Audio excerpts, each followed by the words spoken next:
मजबूरी इंसान से क्या क्या करवा देती है। ना चाहते हुए भी कभी कभी इंसान को ऐसे रास्ते पर चलना पड़ता है जो वह खुशी से नहीं चुनता, बल्कि हालात उसे मजबूर कर देते हैं। मेरे साथ भी कुछ ऐसा ही था। मैं भी नाचने का काम करती थी और यह काम मैंने बिल्कुल भी अपनी खुशी से नहीं किया था। मैं पैदा ही नाचने वाले के घर पर हुई थी और इसलिए मजबूरन मुझे भी नाचने का काम ही करना पड़ा था। मेरी माँ चाहती थी कि मैं पढूं और कोई इज्जत का काम कर सकूं, लेकिन यह समाज हम जैसे लोगों को ना ही पढ़ने लिखने देता है और न ही इज्जत से पैसा कमाने देता है। जब मैं स्कूल जाने लगी तो स्कूल में हर कोई मुझे देखकर बस एक ही बात बोलता, अरे यह तो नाचने वाली की बेटी है। यहाँ तक कि मेरी टीचर भी मुझे सुनाती और मुझसे भेदभाव करती। मुझे सबसे पीछे बिठाया जाता था। मैं कुछ सवाल करती तो डांट कर चुप करवा दिया जाता। मुझे किसी काम में मदद चाहिए होती तो टीचर मेरी मदद ना करती और दूसरे बच्चे तो मेरे पास आते भी नहीं थे, जैसे मुझे कोई बीमारी हो जो उन्हें लग जाएगी, जबकि मेरा कसूर सिर्फ इतना था कि मेरी माँ नाचने गाने का काम करती थी। हाँ, मगर स्कूल में जब भी कोई फंक्शन होता तो मुझे जरूर पार्टिसिपेट करवाया जाता। मेरा नाच हमेशा से ही अच्छा था। मैं तो अपनी माँ के पेट में भी थी जब भी नाच किया करती थी, इसलिए मेरे खून में बसा हुआ था। मैं स्कूल में हर फंक्शन में खूब नाचती। एक दिन स्कूल के फंक्शन में मेरी माँ आ गई तो उसका सर शर्म से झुक गया। उसने मुझे वहीं से मारकर स्टेज से बाहर नीचे उतार दिया और कहने लगी, मैंने तुझे पढ़ने के लिए स्कूल भेजा था और यहाँ आकर भी अगर तुझे यही करना है तो क्या फ़ायदा। मैंने रोते हुए माँ से कहा कि मुझे तो टीचर जी ने नाचने को कहा था। तभी मेरी माँ ने टीचर को सुनाना शुरू कर दिया तो वह उल्टा मेरी माँ पर बरस पड़े और कहने लगे, जो काम तेरी बेटी को आता है हम वही करवाएंगे ना, और फिर अब स्कूल में फंक्शन है तो कोई ना कोई तो डांस करेगा ही ना, तो तेरी बेटी ही क्यों नहीं। अब हम इज्जतदार घराने के बच्चों को तो नाचने को नहीं कह सकते ना। यह सुनकर माँ का दिल बहुत दुखी हुआ और फिर उसके बाद माँ ने मुझे कभी स्कूल नहीं भेजा। अब मैं घर पर ही रहने लगी थी, लेकिन न जाने क्यों मेरे अंदर ये शौक कुछ ज़्यादा ही पैदा हो गया था। शायद यह मुझे मेरे खून से मिला था और मुझे ये बात अच्छी तरह समझ आ गई थी कि इस काम के अलावा और कोई काम यह दुनिया मुझे करने ही नहीं देगी। मैं कहीं भी जाऊंगी मेरी पहचान इसी नाम से होगी कि मैं नाचने वाली की बेटी हूँ। नाचना मेरा पेशा है। अब माँ ना ही मुझे अपने साथ किसी महफिल में लेकर जाती और ना ही मुझे घर से बाहर निकलने देती थी। माँ चाहती थी कि मुझे उसके नाम से न जाने, मैं उसकी पहचान से ना पहचाने जाऊँ। माँ और मुझे बस यही काम ना करना पड़े, लेकिन किस्मत ने मुझे इसी काम में निपुण बनाया था। एक दिन माँ को बहुत तेज बुखार हुआ और 3 दिन के अंदर माँ चल बसी। मेरी उम्र सिर्फ 15 साल की थी। माँ की मौत पर मैंने बड़ी मुश्किल से मोहल्ले वालों को इकट्ठा किया था, क्योंकि कोई भी आने के लिए तैयार ही नहीं था। सबका यही कहना था कि एक नाचने वाले की अर्थी कौन उठाएगा। लेकिन जब मैंने रोना धोना शुरू किया और हंगामा मचाया कि मेरी माँ हिंदू औरत थी और उनकी आरती उठाना मोहल्ले वालों की जिम्मेदारी है, तो कुछ शरीफ लोग आगे आए और माँ की अर्थी उठाई गई। माँ की चिता को आग लग चुकी थी और अब ना ही मेरे पास खाने के लिए पैसे बचे थे और ना ही घर का किराया देने के लिए। हमने सारी जिंदगी बहुत पैसा कमाया था, लेकिन हमने अपना घर नहीं खरीदा था, क्योंकि हमारे घर बदलते रहते थे। मोहल्ले वाले हमें किसी एक घर में रहने ही कहाँ देते थे। जिसे भी मेरी माँ का काम पता चलता तो वह हमें मोहल्ले से निकाल देता, इसलिए हम किराए के घर बदलते रहते। अब माँ चली गई तो एहसास हुआ कि अपना घर होना बहुत ज़रूरी है। मकान मालिक आकर सिर पर खड़ा हो गया। मैंने उनसे कुछ वक्त का टाइम मांगा। अब मैं दिन रात यही सोचती रहती कि आगे कैसे होगा, क्या होगा, मैं क्या करूँगी, कैसे अपनी ज़िंदगी गुजारूंगी। इसी बीच एक दिन रात को सोने की कोशिश कर रही थी, तभी दरवाजे पर खटखटाने की आहट हुई। मेन दरवाजे पर एक आदमी खड़ा था। उसकी बड़ी बड़ी मूछें थी। वह बड़ी सी गाड़ी में आया था। मुझे देखकर मेरी माँ को पूछने लगा। मैंने उसे बताया कि गुलाबों की मौत हो चुकी है। गुलाबो मेरी माँ का नाम था। यह सुनकर उसके चेहरे पर कुछ परेशानी आ गई। फिर वह कहने लगा, उसने तो मुझसे वादा किया था कि वह मेरी बेटी की शादी में नाचेगी। मैंने तो अपने दोस्तों को भी बता दिया है कि गुलाबो आकर नाच करेगी। उसका नाच बहुत ही मशहूर है। अब मैं क्या करूँगा। मेरे पास उसके सवाल का कोई जवाब नहीं था। मैं दरवाज़ा बंद करने लगी तो उसने अचानक ही दरवाज़ा पकड़ लिया और कहने लगा, तू कौन है? तू भी तो गुलाबो की जैसी दिखती है। अगर तू आकर नाचेगी तो मैं तुझे पैसे दे दूंगा। उसकी बात सुनकर मैं कुछ पल के लिए सोच में पड़ गई। मैं आज तक ऐसी किसी शादी में नहीं गई थी जहाँ पर मुझे नाचना पड़े, लेकिन अब मुझे पैसे की ज़रूरत तो थी ही, और मेरे सर पर मेरी माँ भी नहीं रही थी। अगर मैं मेरी माँ के नाम से ही काम शुरू करती तो जल्दी ही मेरा नाम बन जाता और ज़िंदगी आसान हो जाती। यही सोचकर मैंने हाँ कर दी और उस आदमी के साथ चल पड़ी। उसकी बेटी की शादी थी। वह कोई बड़ा जमींदार था। वहाँ बड़े बड़े लोग आए हुए थे। मैंने रोते हुए मन से नाचना शुरू कर दिया। मेरा दिल खून के आंसू रो रहा था, लेकिन यह नाच मुझे मेरी नई जिंदगी दिलवाने वाला था। यह सोच के मैं नाचती रही। फिर वह आदमी सुबह का सूरज निकलने के पहले मुझे नोटों से भरकर मेरे घर पर छोड़ गया। मैं एक ही रात में इतना पैसा कमा लाई थी कि जितना कोई शरीफ इंसान पूरे महीने में मेहनत करके भी नहीं कमा सकता था। और इसलिए मैं अपने काम में पक्की हो गई और मैंने सोच लिया कि अब मैं यही काम करूंगी। मैं बिल्कुल अपनी माँ की जैसी थी, इसलिए मुझे अपनी माँ की जगह लेने में ज़्यादा समय नहीं लगा था। मैंने सारी जिंदगी अपनी माँ का नाच देखा था, इसलिए मेरे पैर भी उसी की तरह थे। मैं जिस फंक्शन में जाती उसकी जान बन जाती। लेकिन यह काम मुझे ज़्यादा अच्छा नहीं लगता, क्योंकि मर्द बहाने के बहाने मेरे करीब होते और नाचने लगते। मैं नाचती तो मुझे छूने की कोशिश करते। वह अपने कमरे में मेरा नाच रखवाते और कभी कभी तो जबरदस्ती मेरे साथ फोटो खिंचवाने के बहाने मेरे इतने पास आ जाते कि मेरे सांस लेना भी मुश्किल हो जाता। लेकिन मैं कुछ ना कर पाती, क्योंकि मुझे इस काम के भी पैसे मिलते थे। मैं भी अपनी माँ के जैसी ही होती जा रही थी। सारा दिन सोई पड़ी रहती और सारी रात फंक्शन में खूब रौनक लगाती। मेरे पास बहुत पैसा आ गया था, लेकिन अगर कुछ नहीं था तो वह था सुकून। मेरी जिंदगी में बिल्कुल भी सुकून नहीं रहा था। हर वक्त मेरी अंतरात्मा बेचैन रहती थी। अब मुझे समझ आ गया था कि मेरी माँ मुझे इस काम से क्यों दूर रखना चाहती थी। मैंने उसे भी इस तरह बेचैन और तड़पते हुए देखा था। शायद मेरी माँ भी यह काम खुशी से नहीं करती होगी। खैर, अब इस काम के सिवा तो मेरे पास कुछ नहीं था, इसलिए बड़ी मजबूरी में ही सही, लेकिन मैं यह काम कर रही थी। और फिर एक दिन कमिश्नर के बेटे की शादी थी। शादी से एक रात पहले मर्दों की खास महफिल रखी गई थी और इस महफिल में मुझे खास तौर से बुलाया गया था। मैं तैयार होकर इंतजार कर रही थी मेरे लिए कोई गाड़ी आएगी, क्योंकि मुझे जो भी महफिल में बुलाता था वह घर से लेता और घर पर ही छोड़ कर जाता। जैसे ही दरवाजे पर दस्तक हुई तो मैं जल्दी से मैंने ताला लेकर निकल पड़ी तो देखा एक पुलिस वाला मुझे लेने के लिए खड़ा था। उसने एक नज़र मुझ पर डाली और फिर नज़र झुका ली। शायद वह मेरी खूबसूरती से नज़र चुरा रहा था या फिर मेरे पेशे की वजह से उसे नफरत महसूस हो रही थी। मैं समझ नहीं पाई थी। मैं उसके साथ गाड़ी में बैठकर चल पड़ी। सारा रास्ता खामोशी से गुजर गया।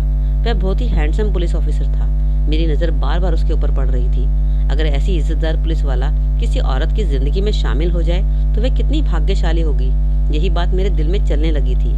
एक पुलिस वाले पति के साथ औरत बड़ी ही सुरक्षित होती होगी। मैं तो उससे बिल्कुल ही सुरक्षित नहीं थी। हर महफिल में न जाने कितने ही मर्द मेरे साथ कुछ ऐसा कर जाते जिसे बताते हुए भी मुझे शर्म आती थी। मैं महफिल में पहुंची तो मुझे देखकर हर कोई तालियां बजाने लगा। हर तरफ से सीटियों की आवाज़ सुनाई देने लगी। खूब जोर जोर से गाने चलाए गए और फिर मेरे नाचने से वहाँ मौजूद हर एक इंसान झूमने लगा। लेकिन अगर कोई इंसान चुप था तो वह पुलिस ऑफिसर था, जो काफ़ी दूर खड़ा बस मुझे ही देख रहा था। लेकिन न ही उसके चेहरे पर कोई खुशी थी और न ही कोई जोश। बिल्कुल खामोश था। जिस तरह से वो मुझे देख रहा था ऐसा लग रहा था उसे ये सब बिल्कुल पसंद नहीं आ रहा था। नाचते नाचते भी मैंने उसकी तरफ देखा था और दिल में उसके लिए इज्जत बढ़ गई थी। वाकई वह बहुत शरीफ और अच्छा इंसान था। शायद अपनी ड्यूटी की वजह से यहाँ मौजूद था, क्योंकि कमिश्नर की बेटी की शादी थी, इसलिए वह यहाँ सिर्फ अपनी ड्यूटी निभाने आया था। सुबह हो गई थी और फिर जब वह मुझे छोड़ने के लिए मेरे घर तक आया तो मुझे उतारते हुए कहने लगा कि आप बहुत खूबसूरत हैं, आपको ये सब शोभा नहीं देता। उसकी बात सुनकर मैंने शर्मिंदगी से सर झुका लिया और कहा कि इसके सिवा ना ही मुझे कोई काम आता है और न ही दुनिया कोई काम करने देती है। मैं घर में दाखिल हो गई थी और वह वापस चला गया। मेरे दिल में उसकी परछाई बैठ गई थी। मैं सोच रही थी कि क्या पता अब मैं कभी उसे देख सकूंगी या नहीं। और फिर अगली शाम दरवाजे पर दस्तक हुई तो मैंने देखा कि फूलों के गुलदस्ते के साथ कीमती गिफ्ट मेरे दरवाजे पर रखा हुआ था। मैं हैरान हुई, यह किसने भेजा है? और जब खोलकर देखा तो उसमें कार्ड था। हिंदी में लिखा था, इसलिए मैं थोड़ा बहुत पढ़ सकती थी। उसमें लिखा था कि आपको यह चीज़ शोभा नहीं देती, लेकिन महफिल में नहीं, तन्हाई में। मेरे चेहरे पर मुस्कुराहट फैल गई थी, क्योंकि इन शब्दों ने मुझे बता दिया था कि गिफ्ट किसने भेजा है। मेरा दिल खुशी से खिल उठा। ऐसा लग रहा था जैसे मेरी बंजर जिंदगी में बाहर आ गई। मैंने उसको उठाया। वह पायल थी। मैंने जल्दी से अपने पैरों में पहन ली। काश कि इंसान मेरी जिंदगी का हिस्सा बन जाता और हमेशा के लिए मुझे अपने घर ले जाता। मेरे दिल में यह प्रार्थना की थी और शायद प्रार्थना का ही कोई फल था, क्योंकि उस दिन के बाद इस तरह के उपहार आना शुरू हो गए थे। और फिर एक दिन वह खुद चला आया। उसे देखकर मेरी खुशी की सीमा न रही। हम दोनों की मुलाकातों का ना रुकने वाला सिलसिला शुरू हो गया था। वह चाहता था कि मैं यह जिल्लत की जिंदगी छोड़ दूं और नाचने गाने का काम हमेशा हमेशा के लिए छोड़ दूं। मैं भी यही चाहती थी, इसलिए मैंने उससे शादी की बात की और वह शादी के लिए तैयार हो गया। अब मैं उसके घर जाना चाहती थी और इज्जत की जिंदगी गुजारना चाहती थी। उसने कहा कि वह अगले दिन मुझे अपने साथ ले जाएगा। मैंने अपना सारा घर लॉक किया और कुछ जरूरी सामान बांधा और उसका इंतजार करने लगी। रात के अंधेरे में वह मुझे लेने के लिए आ गया तो मुझे लेकर एक बहुत दूर दराज इलाके में पहुंच गया। वहाँ एक छोटा सा घर था। मैं उसके अंदर दाखिल हुई तो कुछ हैरान हुई, क्योंकि वहाँ कई सारी लेडी पुलिस बैठी हुई थी। घर के अंदर लेडी पुलिस को देखकर मैं हैरान रह गई। मेरा पति तो मेरे पीछे अंदर ही नहीं आया था। वह गाड़ी लॉक करने के लिए रुका था। वह पुलिस वाली औरतें मुझे जबरदस्ती कमरे में लेकर गई और फिर मेरी जान निकल गई। मैं चीखने चिल्लाने लगी। 2 घंटे मैंने तकलीफ में गुजारे थे। मुझे समझ ही नहीं आ रहा था कि मेरे साथ ऐसा क्यों हुआ। मैंने तो अपनी खुशी से अपने आप को सुरक्षा देने के लिए आशीष से शादी की थी, लेकिन न जाने वह कहाँ चला गया था। मुझे इन औरतों के बीच छोड़ गया था और फिर वह मुझे टॉर्चर कर रही थी और मुझसे ऐसे सवाल कर रही थी जिनके जवाब मेरे पास थे ही नहीं। मैं उनके किसी भी सवाल का जवाब नहीं दे सकी तो उनमें से एक लेडी इंस्पेक्टर ने किसी को फोन मिलाया और कहने लगी, आशीष, ये लड़की इतनी सीधी नहीं है। इस पर हम टॉर्चर कर चुके हैं। अब तुम ही आकर इसकी जुबान को खुलवाओ। उस औरत के मुंह से आशीष का नाम सुनकर मेरा माथा ठनका और मैं सोचने लगी कि आशीष आखिर मुझसे चाहता क्या है। उसने मुझसे शादी क्यों की थी? मुझे तो लगा था कि वह मुझसे प्यार करता है, इसलिए उसने मुझसे शादी की है। मगर अब मुझे समझ आ रहा था कि असल बात कुछ और थी। पिछले 2 घंटे से वह औरतें मुझसे जिस तरह से सवाल कर रही थी, मुझे उनका जवाब नहीं मालूम था और अगर आशीष भी मुझसे वही सवाल पूछता तो मैं जवाब नहीं दे पाती। कुछ देर बाद आशीष भी घर आ गया और उन लेडी पुलिस कांस्टेबल के बाहर जाने के लिए कहा। आशीष मेरे पास आकर बैठा और कहने लगा, मैं तुम्हारे साथ कुछ भी गलत नहीं करना चाहता। अगर तुम इन औरतों को सीधी तरह से बता देती, हर बात बता देती, तो तुम्हें इतना टॉर्चर बर्दाश्त नहीं करना पड़ता। मैं तुमसे सच में प्यार करता हूँ, तुम्हें दर्द में नहीं देख सकता, इसलिए यहाँ से चला गया था।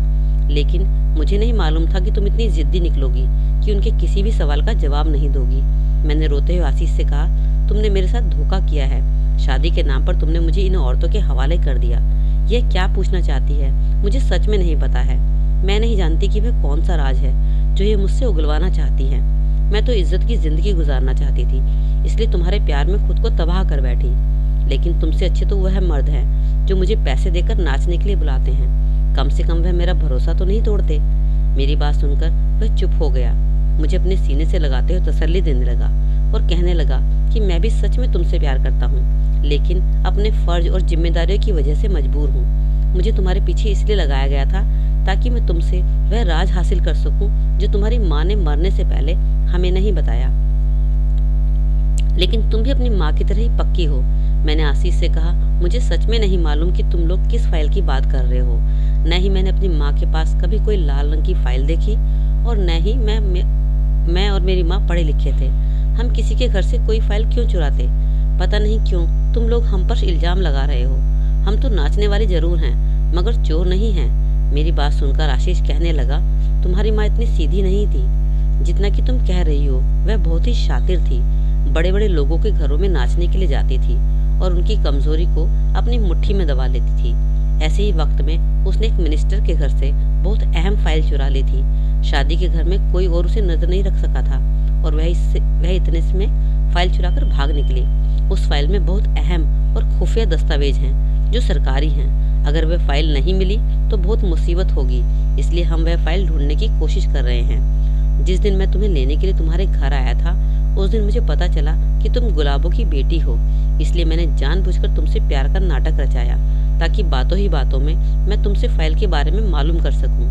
मैंने बहुत बार तुमसे पूछना चाहा, लेकिन तुमने हर बार बात ही बात को कहीं ना कहीं घुमा देती थी। इसलिए मैंने तुमसे शादी कर ली ताकि मैं तुमसे राज उगलवा सकूं। लेकिन अब ऊपर से दबाव बहुत ज्यादा बढ़ गया है और हमें फाइल के बारे में फौरन जानना जरूरी है, इसलिए मैंने तुम्हें इन लेडी पुलिस के ऑफिसर्स के हवाले कर दिया है। अगर इन्हें हमारी शादी का पता ना होता तो ये तुम पर इससे भी ज्यादा टॉर्चर करती और ये राज उगलवा लेती। अब तुम तो खुद ही मुझे बता दो कि वह लाल फाइल कहाँ पर है ताकि तुम्हारी जान छूट जाए। मैं तुम्हें अपने घर ले जाऊंगा। आशीष ने बहुत प्यार से मेरे गालों पर हाथ फेरा तो मेरी आंखों से आंसू टपकने लगे। मुझे सच में किसी फाइल के बारे में मालूम ही नहीं था, तो मैं उसे क्या बताती। मुझे तो यही नहीं पता था कि मेरी माँ ऐसी भी कोई हरकत करती है। मैंने तो कभी उसे कोई सामान घर लाते देखा ही नहीं था। आशीष के हर बार पूछने पर मैंने उसे यही जवाब दिया तो वह बहुत ज्यादा गुस्से में आ गया और उसने मेरे मुंह पर एक जोरदार तमाचा दे मारा। और कहने लगा, तुमने राज ना बताया तो मैं तुम्हें तलाक दे दूंगा और फिर तुम्हें जेल के सलाखों के पीछे होगी। यह सुनकर मेरे कदमों से जमीन निकल गई और इस डर से कि कहीं वो मुझे तलाक ना दे दे, मैंने झूठ कह दिया कि मुझे उस फाइल के बारे में पता है। मेरी बात सुनकर उसके चेहरे पर चमक आ गई। मैंने उससे कहा कि मेरी माँ ने वह फाइल चुराई जरूर थी, लेकिन वह उस फाइल को घर लाई नहीं थी, बल्कि उसने रास्ते में ही वह फाइल किसी और को दे दी थी। वह कौन था और मेरी माँ ने ऐसा क्यों किया था, ये मैं नहीं जानती। मैंने पूरी तरह झूठ कहकर अपनी जान बचाई थी ताकि मेरा रिश्ता बच जाए। मैं उस नाच गाने वाली जिंदगी में अब दोबारा नहीं जाना चाहती थी। मैं आशीष के साथ अपनी जिंदगी को आगे बढ़ाना चाहती थी। लोगों की गंदी नज़र अब मुझसे बर्दाश्त नहीं होती थी। मेरे मुंह से सब कुछ सुनने के बाद आशीष ने मेरा हाथ पकड़ा और मुझे अपने घर ले गया, अपनी माँ से मिलवाया। अब मैं आशीष के घर में उसके साथ रहने लगी और इज्जत की जिंदगी गुजारने लगी। मेरे ससुराल वालों को मालूम नहीं था कि आशीष मुझे कहाँ से लाया है और मैं क्या काम करती थी। मेरी और आशीष की शादी को 1 महीना गुजरा था कि एक दिन मैं अपना घर खाली करने के लिए गई, क्योंकि मकान मालिक चाहता था कि मैं घर की चाबी उसे वापस कर दूं। वह घर किसी नए किराएदार को देना चाहता था। मैं घर पहुंची, सारा घर उल्टा पुल्टा पड़ा था। मैं जानती थी कि यह काम आशीष या उसके साथियों का ही है, इसलिए खामोशी से अपना सामान समेटने लगी। अपनी माँ की यादों को एक जगह इकट्ठा करते हुए अचानक मुझे अपनी माँ की एक बात याद आ गई। मेरी माँ ने मरते समय मेरा हाथ पकड़कर रोते हुए मुझसे कहा था कि जिंदगी में मैंने बहुत कुछ गलत किया है, लेकिन अब मैं सब कुछ ठीक करना चाहती हूँ और इसलिए मैंने बहुत कीमती चीज हासिल की है, जिसकी वजह से मेरे सारे पाप धुल जाएंगे। उस वक्त माँ की वह बात मुझे समझ नहीं आई थी, लेकिन आज माँ के सामान को समेटते हुए अचानक यह बात मेरे दिमाग में आई थी कि माँ कहीं उस फाइल के बारे में तो नहीं बात कर रही थी। उस फाइल में ऐसा क्या था कि माँ के सारे पाप धुल जाते, क्योंकि एक फाइल को हासिल करने के लिए मिनिस्टर साहब ने पूरी पुलिस फोर्स को मेरे पीछे लगाया था। यही सब सोचते सोचते मैंने माँ का जरूरी सामान बांध लिया और बाकी सब कुछ कबाड़ी वाले को दे दिया। मेरी माँ मुझे हमेशा कहा करती थी कि अगर तुम्हें कभी भी मेरी याद आए तो अपने पिता की फोटो को सीने से लगा लेना। मैंने दीवार पर लगी पिताजी की फोटो पर नजर डाली, जो सालों से एक ही जगह पर लटकी हुई थी। मैंने कभी पिताजी की फोटो को सीने से नहीं लगाया था, क्योंकि मुझे अपने पिता से बिल्कुल प्यार नहीं था। मैंने तो कभी उन्हें देखा भी नहीं था, लेकिन आज माँ की बहुत याद सता रही थी, इसलिए मैंने फोटो उतारकर अपने सीने से लगाया। जैसे ही मैंने उस फोटो को हाथ में लिया, मैं देखकर हैरान रह गई। उस फोटो के पीछे कुछ कागजात थे, जो फोटो उतारते ही नीचे गिर पड़े। मैंने वह कागज उठाए और जल्दी से वह सारे कागज छुपा लिए।